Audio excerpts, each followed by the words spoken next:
오늘 봉독해 드릴 하나님의 말씀은 요한복음 21장 15절부터 25절까지입니다.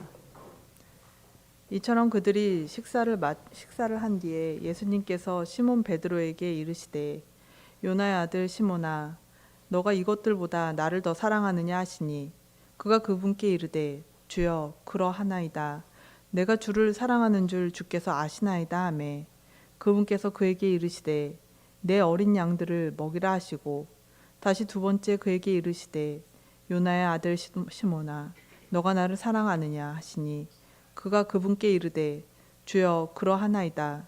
내가 주를 사랑하는 줄 주께서 아시나이다 하매 그분께서 그에게 이르시되 내 양들을 먹이라 하시고 세 번째 그에게 이르시되 요나의 아들 시몬아 너가 나를 사랑하느냐 하시니 그분께서 자기에게 세 번째 너가 나를 사랑하느냐 하고 말씀하시므로 베드로가 근심하며 그분께 이르되 주여 주께서 모든 것을 아시오매 내가 주를 사랑하는 줄 주께서 아시나이다 하니 예수님께서 그에게 이르시되 내 양들을 먹이라.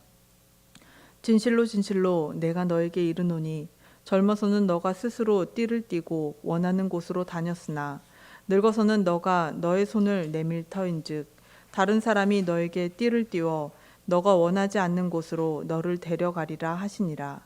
그분께서 그가 어떤 죽음으로 하나님께 영광을 돌릴지 표적으로 보여주시며 이것을 말씀하시니라. 그분께서 이것을 말씀하시고 그에게 이르시되 나를 따르라 하시니라. 그때 베드로가 돌이켜 예수님께서 사랑하시던 그 제자가 따르는 것을 보았는데 그는 또한 만찬자리에서 그분의 가슴에 기대어 주여 주를 배반하여 넘겨주는 자가 누구니이까 하고 말한 자더라. 베드로가 그를 보고 예수님께 이르되 주여 이 사람은 무엇을 하리이까 하니 예수님께서 그에게 이르시되 내가 올 때까지 그가 머물 것을 내가 원할지라도 그것이 너와 무슨 상관이 있느냐 너는 나를 따르라 하시더라.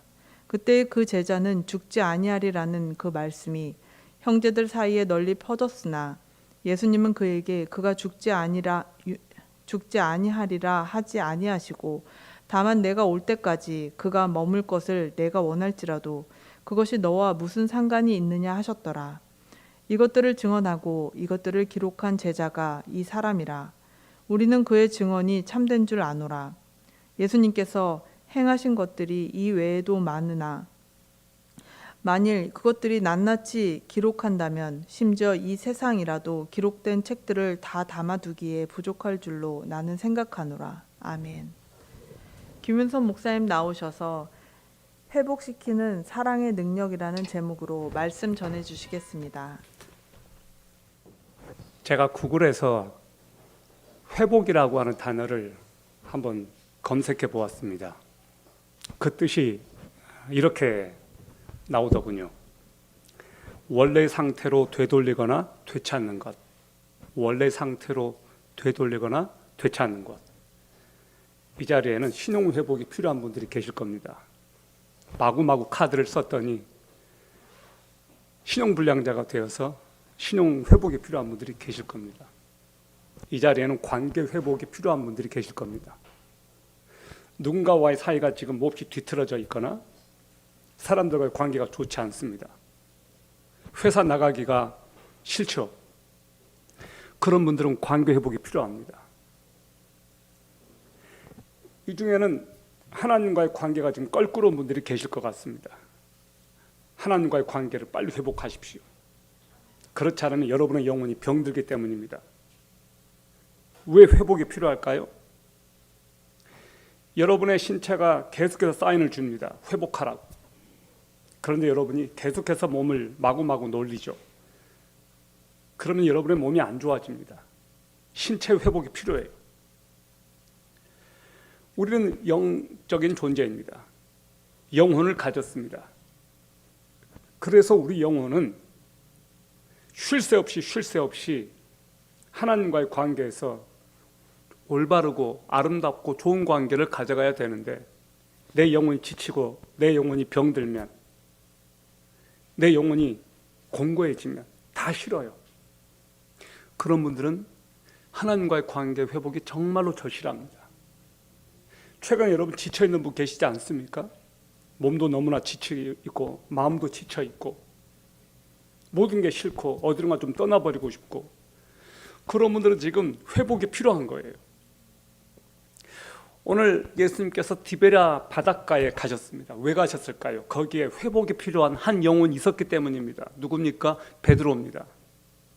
카메라 앵글이 지금 베드로를 클로즈업하고 있어요. 예수님은 그 베드로를 지금 만나기 위해서 그를 회복시켜 주시기 위해서 디베랴 바다까지 찾아갔습니다. 숯불을 켜놓고 떡을 굽고 물고기를 구워주시고 그물이 찢어지는 기적을 베푸셨습니다. 누구 한 사람을 회복시키기 위해서 말입니다. 누구였느냐? 베드로였어요. 오늘 여러분이 그 베드로일 수 있습니다. 하나님께서 어떻게 우리를 회복시켜 주시는지 저는 세 가지를 여러분하고 나누고 싶습니다. 첫 번째, 예수님은 실패와 상처를 품으심으로써 우리를 회복시키십니다. 실패와 상처를 회복시키심으로써 우리를 회복시키시는데 그것을 어루만지심으로, 품으심으로 무엇을? 여러분의 실패, 여러분의 상처, 그것을 어루만지시면서. 요한복음 21장 15절, 16절을 같이 볼까요? 이처럼 그들이 식사를 한 뒤에 예수님께서 시몬 베드로에게 이르시되 요나의 아들 시몬아 너가 이것들보다 나를 더 사랑하느냐 하시니 그가 그분께 이르되 주여 그러하나이다. 내가 주를 사랑하는 줄 주께서 아시나이다 하매 그분께서 그에게 이르시되 내 어린 양들을 먹이라 하시고 다시 두 번째 그에게 이르시되 요나의 아들 시몬아 너가 나를 사랑하느냐 하시니 그가 그분께 이르되 주여 그러하나이다. 내가 주를 사랑하는 줄 주께서 아시나이다 하매 그분께서 그에게 이르시되 내 양들을 먹이라 하시오. 베드로에게는 아직 풀지 못한 숙제가 있었습니다. 예수님과 베드로 이 두 사람만 알고 있는 그날 밤에 진실이 있었습니다. 예수님의 예언대로 베드로는 닭 울기 전에 3번씩이나 예수님을 모른다고 극구 부인했습니다. 누구 앞에서? 빌라도 앞도 아니에요. 권력자 앞도 아니에요. 한 계집종에게 난 정말로 그분을 모른다라고 그렇게 부인했습니다. 죽기까지 예수님을 따라가겠다고 그렇게 다짐했는데 3번씩이나 예수님을 모른다고 부인했습니다. 그래서 빈 무덤을 향해 열심히 달려갔지만 갈릴리에서 주님이시다라는 말에 가장 먼저 바다에 뛰어내렸지만 예수님께서 구워주신 생선을 받아 먹었지만 여전히 마음속에는 응어리지는 풀리지 않은 그런 답답함, 갑갑함이 있었습니다. 이럴 때 뭘 먹으면 딱 체하기 쉬워요. 편하지 않은 상태에서 뭘 먹으면 체하잖아요. 베드로가 지금 그런 상태예요. 우리도 그런 경우가 있지 않습니까? 문제가 해결이 안 되니까 아무리 맛있는 밥을 먹어도 맛을 못 느끼겠고 아무리 즐거운 자리에 와도 즐겁지가 않고 잠을 실컷 잤는데도 찌뿌퉁하고 피곤할 때가 있습니다. 풀리지 않는 문제가 있기 때문이에요. 베드로는 이 문제를 풀고 싶었지만 풀 수가 없었습니다. 어떻게 할지를 몰랐던 거예요. 예수님이 부활하신 저녁에 오셨고 일주일 후에 한 번 더 나타나셨습니다. 그때도 말을 못했어요. 예수님 죄송합니다. 잘못했습니다. 그렇게 말할 타임을 놓쳐버린 겁니다. 그래서 생계를 위해 갈릴리에서 고기 잡으러 갔습니다. 놀랍게도 예수님께서 찾아오셨습니다. 여러분, 부모와 자식 간의 관계가 안 좋고 갈등이 있습니다. 그럼 누가 먼저 다가가야 될까요? 부모일까요? 자식일까요? 예, 여러분이 예상하는 대로 부모입니다. 부모가 다가가야 돼요. 자신이 주님을 부인했던 그 자리, 여러분 놀랍게도요. 베드로가 예수님을 부인했을 때 숯불 앞에서 부인했어요. 숯불이 있었어요. 사람들이 거기서 이렇게 땔감을 떼고 추우니까 빌라도의 그 뜰에서 총독 관저에서 불 앞에서 예수님을 모른다고 부인했는데 오늘 그 숯불 앞에서 예수님이 또 베드로를 찾아오신 거예요. 예수님과 제자들이 식사를 마쳤을 때입니다. 요한의 아들 시몬아 너가 이 사람들보다 나를 더 사랑하느냐? 예수님께서 베드로에게 묻습니다. 예수님은 베드로를 요한의 아들 시몬이라고 말했습니다. 시몬, 히브리어예요. 히브리어 시몬에서 온 말이에요. 베드로가 예수님을 만나기 전에 사람들은 주로 베드로를 시몬이라고 불렀습니다. 아주 친근한 이름이에요. 예수님은 그 친근한 말로 불러주셨어요. 제 별명이 어릴 때 추자도에서 자랄 때 뭐였냐면은 뚱딴지였어요. 뚱딴지. 엉뚱하다고. 그래서 저희 누나 형님들이 저를 뚱딴이라고 불렀어요. 예수님이 저를 찾아오실 때 야 뚱딴아 라고 부르실 것 같아요. 윤서봐 그게 아니고 야 뚱딴아. 나를 가장 잘 아시는 그분께서 내 별명을 불러주시듯이 예수님께서는 지금 베드로의 그 원색적인 이름, 어릴 때부터 불려졌던 이름, 시몬아, 요한의 아들 시몬아, 그렇게 부르셨어요. 너가 나를 사랑하느냐? 베드로가 대답합니다. 예, 내가 주님을 사랑하는 줄 주님께서 아십니다. 그렇게 대답했습니다.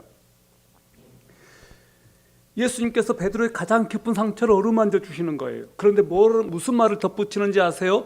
너가 이 사람들보다 나를 더 사랑하니? 라고 물으셨어요. 이 사람들보다. 무슨 말이에요? 베드로에게는 늘 경쟁심이 있었습니다. 늘 앞서고 싶었어요. 그래서 예수님께서 그것을 꿰뚫고 그 기질을 꿰뚫고 너가 이 사람들보다 나를 더 사랑하니? 라고 그렇게 말씀하신 것 같아요. 예수님께서 뭐라고 말씀하시는지 아세요? 그러면 내 어린 양을 먹여라 라고 말씀하셨습니다. 자, 그리고 나서 이것으로 끝난 줄 알았는데 숨을 좀 돌리시고 예수님께서 또 묻습니다. 요한의 아들 시몬아, 너가 나를 사랑하느냐? 베드로도 똑같이 대답합니다. 예, 제가 주님을 사랑하는 줄 주님께서 아십니다. 이게 다 끝난 줄 알았어요. 그때 또 예수님께서 또 말씀하십니다. 내 양을 먹이라. 아까는 내 어린 양을 먹이라 했다가 두 번째는 내 양을 먹이라라고 말씀하셨어요. 그러니까 이제 베드로가 다 끝났다라고 생각했어요. 다 끝났겠지라고 마음 놓고 있는데 또 물으셔요. 요한의 아들 시몬아, 너가 나를 사랑하느냐? 요한의 아들 시몬아, 너가 나를 사랑하느냐? 이때는 두 번까지는요, 아가페스메라고 그러셨어요. 아가페스메 무슨 말이냐? 나를 사랑하느냐 그 말이에요. 아가페스메. 그런데 세 번째 예수님께서 베드로에게 말씀하실 때는 아가페스메라고 하지 않으시고 필레이스메라고 바꾸어서 물어보셨어요. 필레이스메, 나를 사랑하느니? 너 나를 아가페로 사랑하니? 그게 아니고 세 번째는 너 나를 친구로서 사랑하니? 그렇게 물으신 거예요. 베드로는 왜 이렇게 두 번, 세 번 똑같은 질문을 던지시는가? 나를 못 믿어서 그러시는가? 하면서 베드로가 이렇게 세 번째로 대답합니다. 내가 주님을 사랑하는 줄을 주님께서 아시나이다. 이렇게 대답할 때 베드로 표정은 어땠을까요? 굉장히 의기양양하지는 않았을 것 같아요. 굉장히 부끄럽고 낮은 목소리로 얘기했을 거예요. 왜 그렇습니까? 자기가 예수님을 세 번이나 부인했지 않습니까? 자신이 없는 거예요. 그분 앞에서 힘줘서 이제 말을 못해요. 과거에 그 의기양양했고 과거에 그 낯설게 좋아했던 베드로는 온데간데 없이 기죽은 모습으로 주님 앞에 그렇게 말합니다. 예, 아시잖아요. 제가 주님 사랑하는 줄 주님 아시잖아요. 그렇게 대답합니다. 마태복음 26장 33절을 보면 베드로가 그렇게 말합니다. 다 주를 버리고 떠날지라도 나는 버리지 않겠습니다 라고 큰 소리 쳤습니다. 여러분, 큰 소리 치는 사람 보면 어딘가 좀 불안하지 않습니까? 제가 그랬어요. 제가 큰 소리 떵떵 막 쳤거든요. 그럼 뭔가 좀 불안해요. 결국 베드로가 큰 소리 쳐놓고 가야바의 뜰에서 세 번이나 주님을 부인했습니다. 머리를 쥐뜯고 그냥 울먹이면서 통곡했습니다. 자기 갈등, 자기 분열이 있었던 거예요. 그럼 베드로에게 예수님께서 배신한 이야기는 한마디도 안 하셨어요. 너 그때 왜 나를 배신했니? 너 그때 왜 나를 모른다고 했니? 예수님께서 이렇게 말씀하지 않으셨습니다. 너가 나를 사랑하느냐? 세 번이나 물으셨어요. 왜 세 번이나 물으셨을까? 세 번이나 모른다고 말했기 때문에 세 번이나 사랑하니라고 말하시면서 그걸 회복시켜 주는 거예요. 그걸 되돌려 주는 거예요. 갚아주는 게 아니고 회복시켜 주시는 거예요. 세 번씩이나. 말 한마디가 위축되어 있는 사람을 살립니다. 괜찮니? 너 괜찮아? Are you okay? 너 정말 괜찮니? 여러분, 최근에 이런 말을 누군가에게 해준 적이 있어요? 너 그러지 말라 그랬지? 내가 뭐라 그랬어? 그게 아니고 너 괜찮니? 야단 맞을 줄 알았는데 너 여전히 나 사랑하니? 라고 예수님께서 이렇게 물어보신 거예요. 주여, 그렇습니다. 내가 주님을 사랑하는 줄을 주님께서 아십니다 라고 베드로 3번이나 대답합니다. 여러분, 헬라어에 사랑이라고 하는 이 단어가 3가지나 있는 거 여러분 아시죠? 첫 번째가 에로스예요. 남녀 간에 불타는 격정적인, 감정적인, 흥분되는 충동적인 사랑이에요.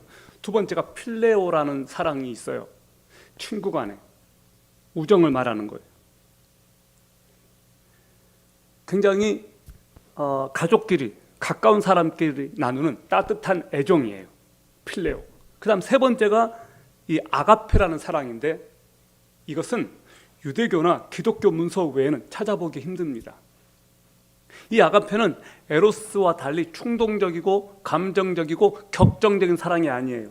의지적이고 헌신적이고 희생적인 사랑입니다. 하나님께서 너 이웃을 내 몸처럼 사랑하라 라고 말씀하셨을 때 이 아가페라는 단어를 사용하셨어요. 이 아가페 사랑을 우리는 하기가 힘들어요. 조금이라도 흉내를 낸다면 부모가 자식에게 바치는 사랑이 바로 이 아가페 사랑이에요. 자식은 부모님에게 아가페 사랑을 할 수가 없어요. 그거 힘들어요. 근데 부모는 가능한 것 같아요. 근데 요즘은 다 그런 부모가 또 있지만은 않아요. 자식을 버리는 부모도 있습니다. 그러나 본능적으로 부모들은 하나님의 그 아가페 사랑을 가지고 있는 것 같아요. 그것이 언제 회복되냐? 하나님이 나를 사랑하신다는 것을 깨달아지면 누군가에 대해서도 하나님의 사랑으로 다가가려고 해요. 본능적인 여러분은 어려워요. 본능적인 우리 기질은 아가페 사랑을 하기가 어려워요. 그 사랑을 경험하고 깨달은 사람만이 아가페 사랑을 흉내낼 수가 있어요. 예수님이 시몬에게 처음 2번은 아가페하니? 아가페스메? 너 나를 아가페? 그렇게 물어보셨어요. 예수님이 그렇게 물어보셨을 때 베드로가 주님께서 나를 사랑하는 줄 내가 주님을 사랑하는 줄 주님 아시잖아요 라고 베드로가 썼던 사랑은요, 아가페가 아니고 다 필레오였어요. 필레오. 예수님께서 베드로 수준까지 낮아지셔서 3번째로 그렇게 물으셨어요. 너 나 필레오 하냐? 자, 내가 너에게 아가페까지는 원하지 않아. 너 나 필레오 해? 여전히 나를 친구로서, 너를 사랑했던 리더로서, 너와 함께 다녔던 지도자로서, 너의 스승으로서 너가 나를 사랑하니? 그렇게 물어보신 거예요. 주님은 우리 수준까지 낮아지시는 것 같아요. 우리에게 큰 거를 바라지 않는 것 같아요. 베드로에게 더 이상 자신감과 열정은 찾아볼 수 없습니다. 철저하게 무너진 무력한 존재라는 것을 베드로가 인식하고 있습니다. 그 베드로에게 예수님께서 찾아오신 겁니다. 여러분, 2번째입니다. 예수님께서 우리를 회복시키실 때 어떻게 회복시키시는가? 다시 기회를 주심으로써 우리를 회복시키십니다. 다시 사명을 주심으로써. 여기 요한복음 21장 17절을 보세요. 3번째 그에게 이르시되 요나의 아들 시몬아 너가 나를 사랑하느냐 하시니, 그분께서 자기에게 3번째 너가 나를 사랑하느냐 하고 말씀하시므로 베드로가 근심하며 그분께 이르되 주여 주께서 모든 것을 아시오매 내가 주를 사랑하는 줄 주께서 아시나이다 하니, 예수님께서 그에게 이르시되 내 양들을 먹이라. 예수님께서는 베드로에게 사명을 주심으로써 회복시키십니다. 내 양을 치라. 3번이나 말씀하셨어요. 3번이나 내 양을 치라고. 3번이나 기회를 주신 거예요. 3번 부인한 베드로에게 3번이나 똑같은 말씀을 하시면서 기회를 주시고 사명을 주시는 거예요. 내 양을 치라고, 내 양을 먹이라고. 여러분, 예수님은 베드로에게 다시 기회를 주셨습니다. 여러분 같으면 그렇게 할 수 있겠습니까? 여러분을 배신하고 떠난 그 누군가를 여러분에게 찾아가서 이렇게 다시 기회를 주실 수 있겠습니까? 어렵습니다. 절대 쉽지 않습니다. 여러분, 예수님은 한 기업 회장이, 오너가 그 기업을 자식에게 맡겨주는 것보다 더 크고 놀라운 영광스러운 하나님의 나라를 우리들에게 맡겨주신 거예요. 한 기업과는 비교할 수 없는 엄청난 그 하나님의 나라를 하나님께서 우리들에게 상속시켜 주신 거예요. 여러분, 예수 그리스도를 믿음으로써 얻는 최고의 유익이 무엇인지 아십니까? 여러분에게 주어진 최고의 축복이 무엇인지 아세요? 하나님 나라의 상속자가 된 거예요. 어마어마하지 않습니까? 저는 우리 부모님이 재산을 물려주고 돌아가시지 않았습니다. 정확하게 말하면 우리 큰형님 용섭이에게만 다 물려주고 그 밑에 동생들은 하나도 못 가졌어요. 용자, 용화, 일섭이, 준섭이, 윤섭이, 개화한테는 하나도 안 주고 그냥 용섭이만 다 차지했단 말이에요. 용섭이만. 그 주자들 그 넓은 땅. 나중에 알았어요. 나중에 엄청난 땅이 있었다는 걸. 그 형이 원망을 못 하겠어요. 달라고 못 하겠어요. 그게 그냥 그 문화잖아요. 문화. 장남이 다 차지하는 거. 장남이 다 독식하는 이 대한민국의 지긋지긋한 이 장남 상속 문화. 막내인 저 같은 사람들은 되게 억울하죠. 근데 말입니다. 하나님 나라의 그 상속자는, 하나님 나라를 상속받는 그것은 막내인 저에게도 해당된다는 거예요. 이 땅에서는 장남이 부모 재산을 다 물려받는 그런 문화가 있지만 하나님 나라의 그 상속권만큼은 막내인 저에게도 기회가 주어진다.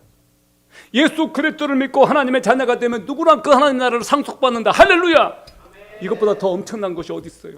놀랍지 않습니까? 여러분에게도 그 상속권이 주어졌습니다.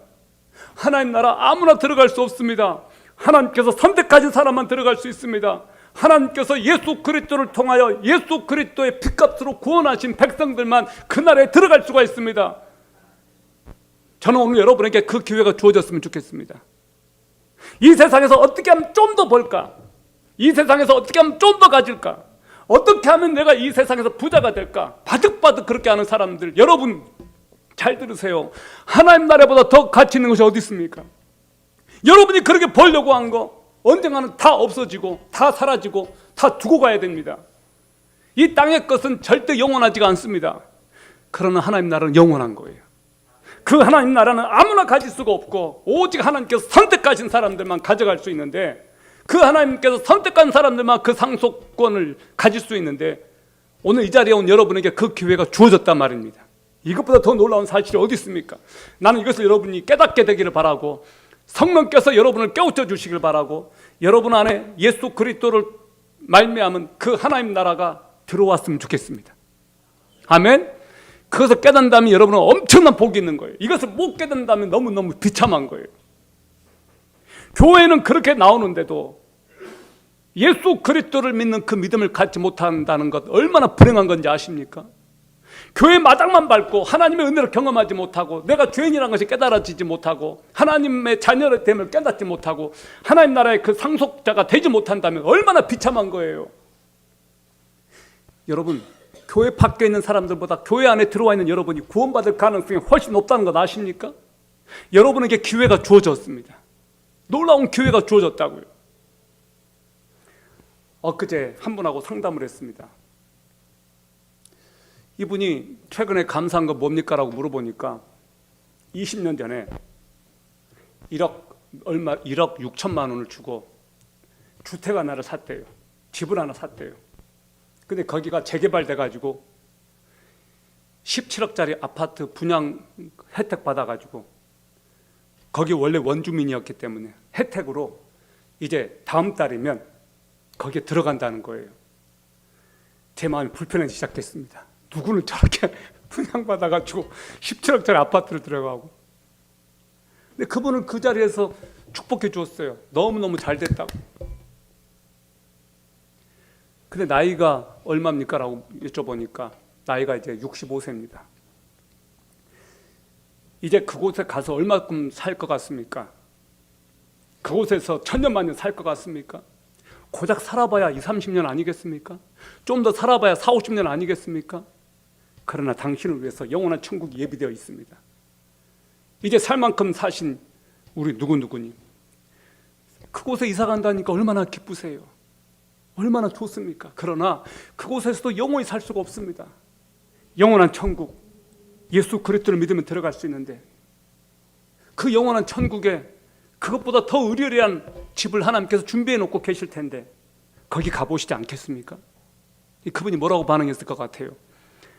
마지못해서 억지로 그러더라고요. 사람들은요, 이 땅에 주어진 아파트 30억, 40억짜리에 더 관심이 더 많아요. 천국보다는 저기 한강 뷰가 보이는 어마어마한 40층, 고층 펜트하우스에 살고 싶어 해요. 전 여러분들이 정말로 천국에 대한 소망이 있었으면 좋겠어요. 천국의 상속자가 된다는 이 소망이 있었으면 좋겠어요. 여러분, 예수님께서 베드로를 찾아오셔서 그를 회복시키는 것도 모자라서 그에게 영광스러운 사명을 맡기셨어요. 저와 여러분에게도 그 사명을 맡기셨다고 믿어요. 이제 요한복음 21장 18절 19절을 보세요. 진실로 진실로 내가 너에게 이르노니 젊어서는 너가 스스로 띠를 띠고 원하는 곳으로 다녔으나 늙어서는 너가 너 손을 내밀 터인즉 다른 사람이 내게 띠를 띠워 너가 원하지 않는 곳으로 너를 데려가리라 하시니라. 그분께서 그가 어떤 죽음으로 하나님께 영광을 돌릴지 표적으로 보여주시며 이것을 말씀하시니라. 그분께서 이것을 말씀하시고 그에게 이르시되 나를 따르라 하시니라. 젊을 때는 너가 원하는 대로 살았지만 나중에는 너가 원치 않은 곳으로 데려간다. 과거의 시몬은 스스로 인생의 주인이 되어서 자기 생각대로 결정하고 자기 뜻대로 살아가던 사람이었습니다. 자기 하고 싶은 대로 살았던 사람입니다. 그런데 이제는 다른 사람이 너에게 띠를 띄워서 너가 원치 않는 곳으로 데려갈 거야. 여기 다른 번역본에 보면 너 팔을 벌리리니라고 되어 있어요. 너 팔을 벌리리니. 이거 무슨 말이에요? 로마의 십자가 처형을 말하는 거예요. 너의 띠를 띄울 것이다. 이 십자가에 너도 이렇게 감겨질 것이다. 그걸 말해주는 거예요. 어떤 신학자들은 그렇게 해석했습니다. 다른 사람이 너 팔을 벌릴 것이다. 너가 젊어서는 너 스스로 살았지만 너가 하고 싶은 대로 다 했지만 이제는 다른 사람이 너가 원치 않은 곳으로 데려갈 거다. 너도 십자가 처형을 받을 거다. 그 얘기예요. 너가 원하지 않는 그런 죽음을 맞이할 거다. 그 얘기예요. 실제로 베드로 십자가에 달려 죽었습니다. 근데 나는 예수님처럼 빠듯하게 십자가에 달릴 수 없다. 그래가지고 거꾸로 십자가에 못 박혀 죽었어요.